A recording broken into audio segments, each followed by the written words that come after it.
उम्मीद करता हूँ सब लोग खैरियत से होंगे। मैं हूं Mohammad Usman Zulfikar from government college Chavtani. आज का हमारा टॉपिक है कंट्रोल स्ट्रक्चर्स। ये सेकंड ईयर और थर्ड ईयर दोनों के लिहाज से इम्पोर्टेंट है। जो लोग सी लैंग्वेज पढ़ रहे हैं और जो लोग सी प्लस प्लस की लैंग्वेज को स्टडी कर रहे हैं, इन दोनों के लिहाज से ये टॉपिक इम्पोर्टेंट है।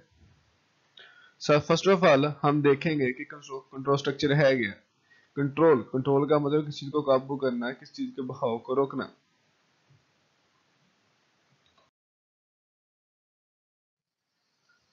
फर्स्ट ऑफ ऑल हम देखते हैं कि कंट्रोल स्ट्रक्चर्स की डेफिनेशन क्या है। Control structures are just a way to specify the flow of control in a program. कि ये प्रोग्राम में जो प्रोग्राम का बहाव होता है उसको कंट्रोल करने का एक तरीका होता है। It basically analyses and chooses in which direction a program flow based on the certain parameters or condition. ये देखेंगे कि कुछ पैरामीटर्स या कंडीशन की बेस के ऊपर प्रोग्राम का जो फ्लो होगा, जो बहाव होगा, वो किस तरीके के साथ होगा, कि प्रोग्राम किस तरीके के साथ चलेगा। जैसे कि सेकंड ईयर में अभी तक हमने सिक्वेंशियल देखा है कि जितनी स्टेटमेंट हम लिख रहे थे वो सारी एक तरतीब के साथ एग्जीक्यूट हो रही थी। अब नेक्स्ट देखते हैं कि कंट्रोल स्ट्रक्चर्स की सीधी सी डेफिनेशन ये है कि आपने देखना है कि आपका जो प्रोग्राम का जो कंट्रोल है, जो बहाव है, वो किस तरीके के साथ हो रहा है। सीधा जा रहा है या किसी कंडीशन को स्किप कर रहा है या किसी स्टेटमेंट को बार बार वो एग्जीक्यूट कर रहा है। अच्छा, नेक्स्ट अब हमारे पास है types of control structures. Control structure के हमारे पास कौन कौन सी एग्जाम्स है। There are three basically type of a logic flow of control known as, यानी कि कंट्रोल स्ट्रक्चर की या फ्लो कंट्रोल की या लॉजिकल कंट्रोल की हमारे पास तीन टाइप्स हैं, तीन कैटेगरी हैं। वो कौन कौन सी हैं। फर्स्ट वन के ऊपर है सिक्वेंशियल। सिक्वेंशियल मीन तरतीब के साथ। सिक्वेंशियल फ्लो यानी जितना भी कंट्रोल का फ्लो होगा वो सारे एक तरतीब के साथ होगा। नेक्स्ट हमारे पास है कंडीशनल फ्लो, कि इसमें जो प्रोग्राम होगा वो कंडीशन की बेस के ऊपर चलेगा। अगर कंडीशन ट्रू होगी तो स्टेटमेंट चल जाएंगे, अगर फॉल्स होगी तो स्टेटमेंट नहीं चलेंगी। नेक्स्ट हमारे पास है रेपिटेटिव। रेपिटेटिव का मतलब होता है आइट्रेशन। आइट्रेशन मीन बार बार करना, यानी कि इसमें जो कुछ स्टेटमेंट होगी आप उनको बार बार एग्जीक्यूट करवाएंगे। इस फ्लो को कहेंगे हम रेपिटेटिव फ्लो। यानी कि तीन टाइप्स है, सिक्वेंशियल, कंडीशनल और रेपिटेशन फ्लो। चलो अब हम देखते हैं कि सिक्वेंशियल फ्लो जो है उसकी डेफिनेशन क्या है हमारे पास।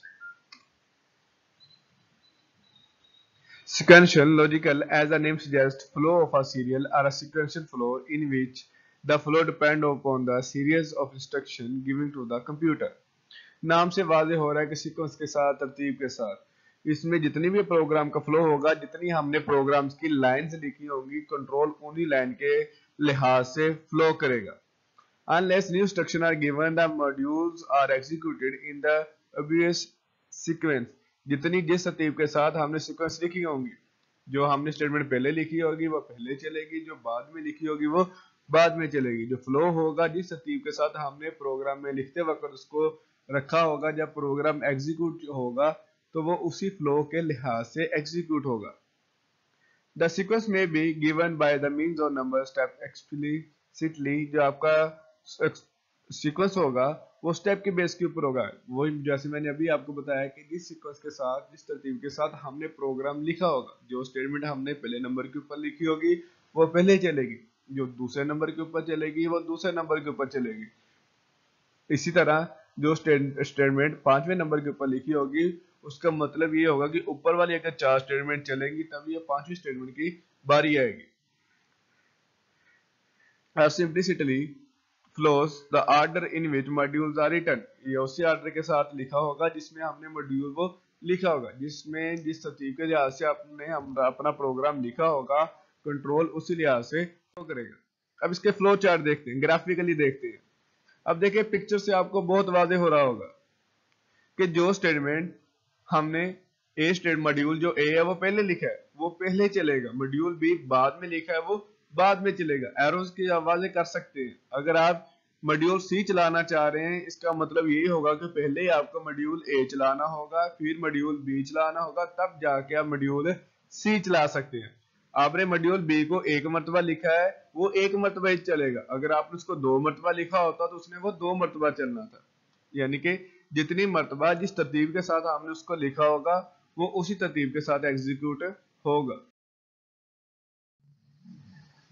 नेक्स्ट है कंडीशनल फ्लो। कंडीशन शर्त, यानी कि इसमें जो फ्लो होगा वो किसी कंडीशन के ऊपर से चेक हो रहा होगा। कंडीशनल, इसको सिलेक्शन भी कहते हैं। Selection logical simply involves a number of condition और parameters which decides one out of the 7 written modules. इसमें कंडीशन हम डिसाइड करते हैं, उस कंडीशन के ऊपर हमने 2 या 2 से ज्यादा में से या एक में से मॉड्यूल्स को हमने देखना है कि कंडीशन की बेस के ऊपर उसको चलाना है या नहीं चलाना। The structures which use these types of logic are known as conditional structure। ऐसे स्ट्रक्चर जो इन कंडीशनल को या सिलेक्शन को यूज करेगा उनको हम कहेंगे कंडीशनल स्ट्रक्चर या कंडीशनल फ्लो। फिर दोबारा मैं रिपीट कर रहा हूँ, इसमें जो स्टेटमेंट होंगी वो डिपेंड उनका चलना या ना चलना एक कंडीशन के ऊपर होगा। अगर कंडीशन ट्रू होगी तो उसके बाद में जितनी हमने स्टेटमेंट लिखी होंगी वो एग्जीक्यूट हो जाएंगी। फॉर एग्जाम्पल, मैं कहता हूं आपको कि आपने एक ऐसा प्रोग्राम लिखना है, अगर किसी स्टूडेंट के नंबर 40 या 40 से ज्यादा है तो आपने उसको डिस्प्ले करवाना है पास। अगर उसके नंबर 40 से कम हुए तो आपने उसको कुछ भी डिस्प्ले नहीं करवाना। अब देखिए, आप एक कंडीशन एक स्टेटमेंट लिखेंगे, प्रिंट एफ या cout congratulation you have passed. ये तब चलेगी, ऊपर हम कंडीशन स्पेसिफाई करेंगे कि कंडीशन के ऊपर ये तब चलेगी जब कंडीशन वो ट्रू होगी। जब उसके नंबर 40 या 40 से ज्यादा होंगे तब स्क्रीन के ऊपर लिखा जाएगा कंग्रेचुलेशन यू हैव पास। मगर जब उसके नंबर 40 से कम होंगे तब कुछ भी लिखा नहीं आएगा। अब देखिए, अगर 40 से ज्यादा हो रहे हैं इट मींस कंडीशन ट्रू हो रही है, तब वो हमारी स्टेटमेंट एग्जीक्यूट हो रही है। इसकी एग्जांपल हमारे पास हैं, if statement, if else statement, if else if statement, और इसके बाद में एक आती है स्विच स्टेटमेंट। नेक्स्ट इंशाल्लाह आने वाले लेक्चर में हम इन सब को डीपली देखेंगे। अब इसका थोड़ा सा फ्लो चार्ट की तरफ देखते हैं। देखें, जहां से प्रोग्राम का स्टार्ट हो रहा है,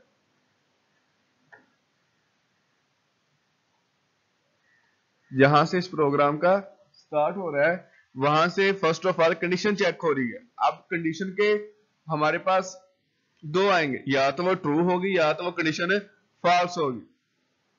रिलेशन ऑपरेटर हमने पढ़े हैं, उनका आंसर ट्रू या फॉल्स की शक्ल में आएगा। यानी कंडीशन जो भी लगाएंगे हम रिलेशनल एक्सप्रेशन की शक्ल में लगाएंगे। अब कंडीशन के 2 होंगे, मैं कहता हूं किसी बच्चे के नंबर 40 से ज्यादा है या कम है। अब अगर मैं लगाता हूं if marks greater than 40, it means अगर नंबर 40 से ज्यादा हुए तो कंडीशन ट्रू हो जाएगी, अगर नंबर 40 से कम हुए तो कंडीशन फॉल्स हो जाएगी। इसका मतलब है कंडीशन का हमेशा 2 ही निकलेंगी, या तो वो ट्रू निकलेगी या तो वो हमारे पास क्या निकलेगी, फॉल्स। कंडीशन या तो हमारे पास ट्रू होगी या तो हमारे पास वो क्या होगी, फॉल्स। अगर वो ट्रू होगी तब भी कुछ ना कुछ स्टेटमेंट चल जाएंगी, अगर फॉल्स होगी तब भी कुछ ना कुछ स्टेटमेंट चलेंगी। अब गौर से देखें, मैं कहता हूं फॉर एग्जांपल नंबर कंडीशन जो है वो ट्रू है, यस है, इट मींस मॉड्यूल ए चलेगा, और कंट्रोल नीचे आ जाएगा, मॉड्यूल बी वाला जो हमारे पास ये वाला हिस्सा है ये एग्जीक्यूट नहीं होगा, ये एग्जीक्यूट नहीं होगा। अगर कंडीशन ट्रू हुई, यस हुई, तो मॉड्यूल ए चल जाएगा, मगर जो मॉड्यूल बी वाला हिस्सा होगा वो एग्जीक्यूट नहीं होगा। सिमिलरली अगर मैं कहूं कि कंडीशन जो है वो फॉल्स होगी, इट मींस जो मेरे पास ये वाला हिस्सा है ये क्या हो जाएगा, एग्जीक्यूट हो जाएगा, और जो मॉड्यूल ए वाला हिस्सा होगा ये अब एग्जीक्यूट नहीं होगा। अगर कंडीशन फॉल्स हुई तो मॉड्यूल बी चलेगा, मॉड्यूल ए नहीं चलेगा। इस स्ट्रक्चर को कहते हैं हमारे पास सिलेक्शन स्ट्रक्चर। कंडीशन स्ट्रक्चर भी कहते हैं, सिलेक्शन स्ट्रक्चर भी कहते हैं। नेक्स्ट हमारे पास है आइटरेशन लॉजिक या रेपिटेशन स्ट्रक्चर या लूप स्ट्रक्चर, एक ही चीज के ये तीन नाम है, आइट्रेशन, रेपिटेशन और loop. The iteration logic implies a loop which involves a repeat statement followed by a module known as the body of the loop। इसमें हमने कुछ स्टेटमेंट को बार बार चलाना होता है, वो उसकी बॉडी कहलाएगी। यानी कंडीशन की बेस के ऊपर हमने कुछ स्टेटमेंट को बार बार चलाना है। वो स्टेटमेंट एक ही स्टेटमेंट बार बार हो सकती है या कुछ सीक्वेंस भी हो सकते हैं। फॉर एग्जाम्पल मैं आपको कहता हूं कि स्क्रीन के ऊपर अपना नाम लिखना है, जब क्या करेंगे प्रिंट एफ के साथ एक मरतबा अपना नाम लिख देंगे। अगर मैं कहता हूं 2 मरतबा करना है तो 2 मरतबा प्रिंट एफ लगा लेंगे।